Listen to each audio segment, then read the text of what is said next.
madaxweynaha dowlad goboleedka Puntland Mudane Siciid Cabdulaahi Deni ayaa digreeto uu soo saaray ku mamnuucay deegaameynta cusub ee dhulka daaqsimeedka ku yaala Puntland. Madaxweynaha Puntland ayaa wareegtadiisa uu soo saaray ku sheegay in wixii ka dambeeya 5tii bishii July ay mamnuuc tahay in dhismayaal iyo deegaameysi cusub laga sameeyo dhul daaqsimeedyada ku yaala deegaanada kala duwan ee Puntland.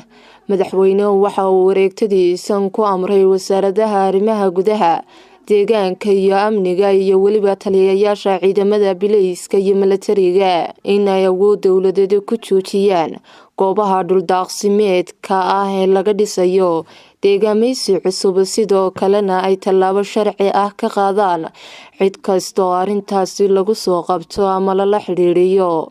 wareegtadan madaxweyne Deni soo saaray waxaa intaasi lagu daray in dowladda Puntland ay soo saari doonto habraac iyo shuruuc gaar ah oo loo marayo marka la doonayo in la sameeyo deegaameysi cusub, waxaana lagu sheegay in la mamnuucay ilaa amar dambe in dhul daaqsimeedyada laga sameeyo dhismayaal.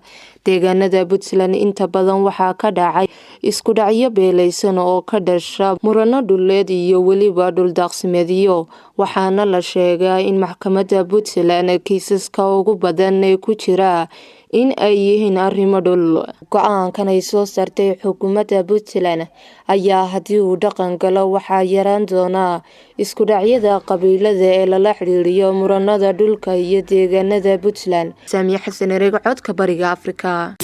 si aad joogto ugu hesho wararka iyo barnaamijyada telefishinka Codka Bariga Afrika, fadlan iska diiwaangeli channelkayaga YouTube-ka ama dooro bogaggayaga baraha bulshada ee Facebook iyo Twitter-ka. Payc waa application kuu sahlaya inaad si fudud lacag ugu dirto wadankii, loo diruhuna uu ku helo saadkiisa iyo account-kiisa Dar es Salaam Bank. haddaba la soo deg abka Payc.